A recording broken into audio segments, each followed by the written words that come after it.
വെന്തിത്തായി എല്ലാം എന്താ ഈ ഒരു പരുവമായിട്ടുണ്ട്. നോക്കിയേ, ഓണത്തിന് കുറച്ച് മുമ്പേ തന്നെ ഞാൻ ബന്ദി നട്ട്. അപ്പം എന്താ ഈ ഒരു ഒറ്റ മൂട് നട്ടതാണ്, അതിൻ്റെ ശിഖരങ്ങൾ പൊട്ടി വന്നതുണ്ടോ. ഇത് മഞ്ഞ ബന്ദിത്തൈയാണ്. അപ്പം ഇങ്ങനെ എല്ലാ ബന്ദിത്തൈയും എന്താ ഇതേപോലെ അങ്ങനെ വളർന്നിട്ടുണ്ട്. ഇനി കുറേ കൂടെ ബന്ദി നമുക്ക് അവിടെ നടാനുണ്ട്. അപ്പോൾ നമ്മുടെ എല്ലാ കൃഷിയുടെ ഇടയിലും കുറച്ചുകൂടി ബന്ദികളൊക്കെ നമ്മൾ നട്ടിട്ടുണ്ട്. അപ്പം നമുക്കിനിയും കുറേ കൂടെ നടാനുണ്ട്. അത് ഇന്ന് നടാൻ വേണ്ടി കൊണ്ടുവന്നതാണ്. ഞാൻ നോക്കിയേ, എല്ലാം പൊട്ടിക്കിളിച്ചിട്ടുണ്ട് നന്നായിട്ട്. നമ്മൾ ആദ്യം ബന്ദി കൃഷി ചെയ്യുമ്പോൾ വേണ്ട ഈ ഒരു പരുവമാകുമ്പോഴേ ഈ ഒരു പരുവാകുമ്പോൾ നമ്മൾ ഇതേപോലെ കട്ട് ചെയ്ത് കൊടുക്കണേ. ഇതുപോലെ നമ്മൾ കട്ട് ചെയ്യണം. അപ്പോൾ കട്ട് ചെയ്യുമ്പോൾ ഈ സൈഡിലുള്ള നോക്കി, ഈ സൈഡിൽ നിന്ന് വരുന്ന ഈ മുകളങ്ങളെല്ലാം കിളിച്ച് ഇതേപോലെ തന്നെ തിക്കായിട്ട് കിളിച്ച് വരും. നമ്മളിങ്ങനെ കട്ട് ചെയ്ത് കൊടുത്തത് കൊണ്ടാണ് ഇതുപോലെ തന്നെ നന്നായിട്ട് കിളിച്ച് വന്നിരിക്കുന്നത്. നമുക്കത് ഈ വലുപ്പത്തിലുള്ള കുറേ ബന്ദിത്തൈ ആയിട്ടുണ്ട്. അപ്പോൾ അതെല്ലാം നമ്മൾ ഇനി അവിടെ നടാനുണ്ട്.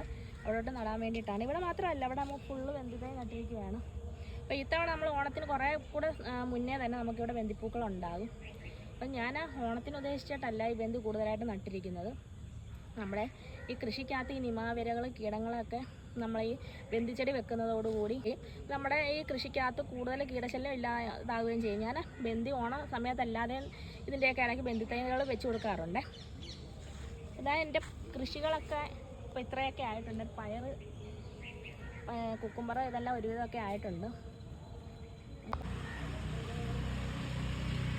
അപ്പോഴേ ഇവിടെ എല്ലാം ഞാൻ വെണ്ടയുടെ വിത്താണ് നട്ടിരിക്കുന്നത്. അപ്പം ഞാൻ ഏറ്റവും കൂടുതലായിട്ട് ബന്ദിത്തൈക്കല്ല പ്രാധാന്യം കൊടുത്തിരിക്കുന്നത്, ബാക്കി പച്ചക്കറികൾക്കാണ് പ്രാധാന്യം കൊടുത്തിരിക്കുന്നത്. പക്ഷേ അതിൻ്റെ ഇടയ്ക്ക് ഞാനെല്ലാം ബന്ദിത്തൈയും കൂടെ നടാമെന്ന് വിചാരിച്ചത്. ഇതേപോലെ ബന്ദിത്തൈ നട്ടിട്ടുണ്ട്. ഇതിനിടയിലെല്ലാം ഞാൻ മുളക് തൈയും വെച്ച് കൊടുത്തിട്ടുണ്ട്. അപ്പോൾ ഇതിനിടയിലെല്ലാം മുളക് തൈ വെച്ച് കൊടുത്ത് വേര് പിടിച്ച് വരുന്നുണ്ട്. അപ്പോൾ അതിൻ്റെ ഇടയിൽ ചിലതിൻ്റെ ഇടയിൽ ഞാൻ വെണ്ട വെച്ചിട്ടുണ്ട്. അപ്പം ഞാൻ ഈ വെണ്ട വെച്ചതിനിടയിൽ ഞാൻ വിചാരിച്ചു ഇനി കുറച്ച് ബന്ദിത്തൈയും കൂടെ നടാമല്ലോ. അപ്പോൾ നമുക്ക് ഇതിനിടയിൽ ഒരു ചീര വെച്ചിട്ടുണ്ട്. ചീരയുടെ കാര്യം അറിയത്തില്ല, വെറുതെ ഞാൻ വെച്ചെന്നേ ഉള്ളൂ. ഞാൻ കുറേ ബന്ദിത്തൈ ഇങ്ങനെ ആക്കി വെച്ചിരുന്നതാണ്.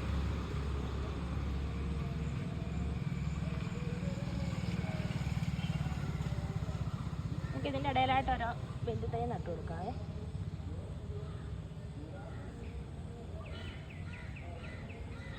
ഇത് വളവിട്ടിട്ടിരുന്ന പെണ്ണായതുകൊണ്ടേ നമുക്ക് നട്ടു പോകാവുന്നതേ ഉള്ളൂ. കുറച്ച് അകലത്തിലാണ് നടുന്നത്, കാരണം വെണ്ട വളർന്ന് വരുമ്പോഴത്തേക്ക് അതിനൊരു സ്പേസ് വേണ്ടേ. അതുകൊണ്ട് ഞാൻ കുറച്ച് അകലത്തിൽ നട്ടു കൊടുക്കുന്നത്. ഇത്തവണ നമ്മൾ കൂടുതൽ പൂവിൻ്റെ പ്രാധാന്യം കൊടുത്തിട്ടില്ല, കാരണം എത്രത്തോളം ഫലപ്രദമാകുമെന്ന് അറിയത്തില്ല. കാരണം ഒരുപാട് ആളുകൾ ഈ തവണ നമ്മൾ കേരളത്തിൽ ബന്ധിപ്പിച്ച് ചെയ്യുന്നുണ്ട്. അപ്പോൾ അതിൻ്റെ വിപണനം ഭയങ്കര പ്രശ്നമായിരിക്കും. എല്ലാം നമുക്ക് വിറ്റ് പോകാൻ പാടായിരിക്കും.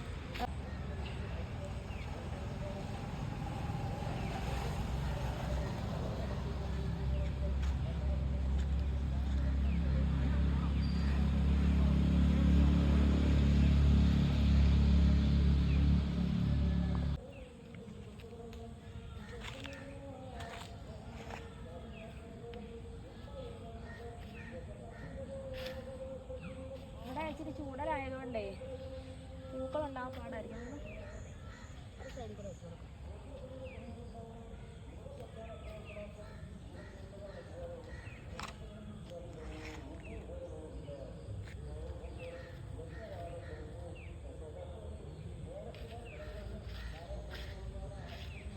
വലിയ ഡെക്കറേഷൻസ് ഒന്നും ഇല്ലാതെ ഞാനിപ്പോൾ അങ്ങ് നടുക, കാരണം വലിയ വളം ഇട്ടോ അങ്ങനെയൊന്നും അല്ല നടുന്നത്.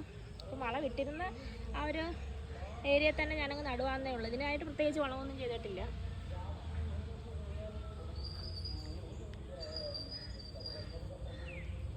പക്ഷെ ഓണം ആകുമ്പോഴത്തേക്ക് നല്ലൊരു ലുക്കായിരിക്കും. ഇതെല്ലാം കൂടെ പച്ചക്കറി അതിനിടയ്ക്ക് പൂവെല്ലാം കൂടെ ആകുമ്പോഴത്തേക്ക് കാണാനും ഒരു ഭംഗിയായിരിക്കും. പൂക്കൾക്ക് വലിയ പ്രതീക്ഷ, വിൽപ്പനയ്ക്ക് വലിയ പ്രതീക്ഷ ഒന്നും കൊടുക്കുന്നില്ല.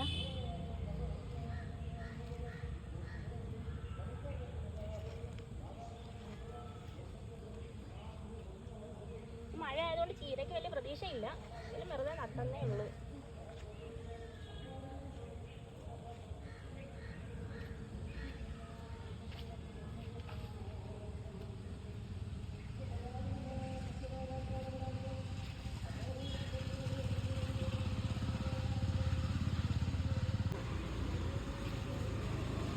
വെണ്ടയ്ക്കൊരു പ്രശ്നമെന്ന് വെച്ചാൽ ദിവസവും വിളവെടുക്കണം. അതുകൊണ്ട് ഞാൻ കുറച്ച് നാളുകൊണ്ട് വെണ്ട നടാതിരുന്നതാണ്.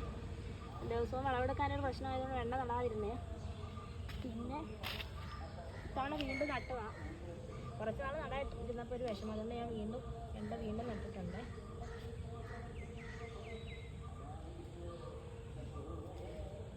ഇത്രയും ഭാഗത്ത് നമ്മൾ വെന്തിത്തേ നട്ടിട്ടുണ്ട്.